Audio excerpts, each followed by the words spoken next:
এবার আমি আপনাদের বাঁশবেড়িয়ার আরেকটি জনপ্রিয় পুজো মণ্ডপ পরিদর্শন করাবো। এটি হচ্ছে ক্ষুদিরাম পল্লীর পুজো মণ্ডপ। এবছর তাদের ভাবনা উড়ান। এবছর তারা 50তম বর্ষে পদার্পণ করেছে। তো তাদের ভাবনায় উঠে এসেছে, এখানে দেখতে পাচ্ছেন যে মণ্ডপে প্রবেশ করেই বিভিন্ন পাখির বাসাকে তারা তুলে ধরেছে এবং মাটির কলসির মধ্যে তারা আলো দিয়ে খড় দিয়ে একটা সুন্দর স্ট্রাকচার দিয়েছে। মণ্ডপের পুরো মণ্ডপ জুড়ে আনাচে কানাচে পাখির বাসাকে তারা ফুটিয়ে তুলেছে।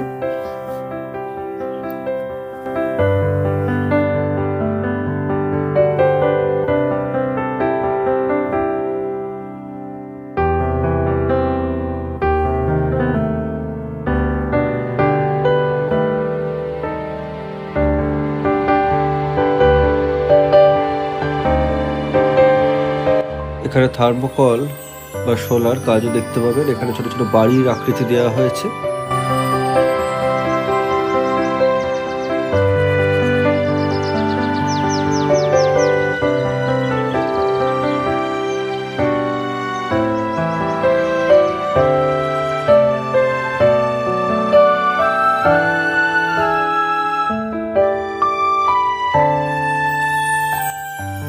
এখানে একটা গাছের স্ট্রাকচার দেওয়া হয়েছে এবং গাছের মধ্যে দেখতে পাচ্ছেন পাখি, বিভিন্ন পাখিকে সোলার দিয়ে তারা তৈরি করেছে এবং এখানে বাবুই পাখির বাসাও দেখা যাচ্ছে।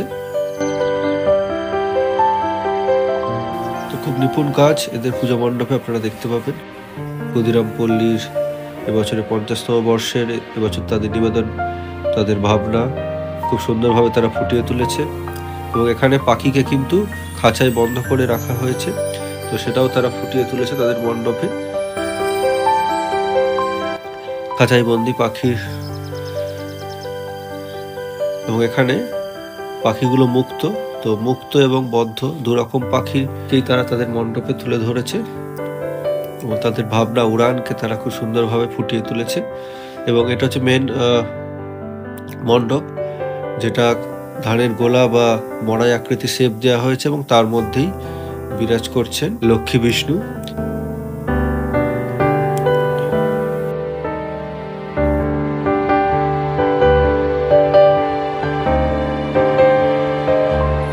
এবং সিলিংটা দেখুন খুব সুন্দরভাবেই স্ট্রাকচার দেওয়া হয়েছে এবং ঝুড়ির দিয়ে কিন্তু তারা বানিয়েছে এবং দেখতে খুব সুন্দর লাগছে, সাথে খুব পারফেক্ট লাইট কম্বিনেশন।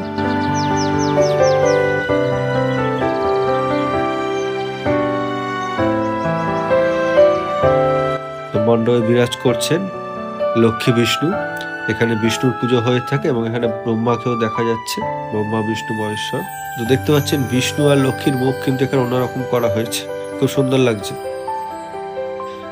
তো ভিডিওটি ভালো লেগে থাকলে লাইক, শেয়ার, সাবস্ক্রাইব করতে ভুলবেন না। ধন্যবাদ ভিডিওটি দেখার জন্য।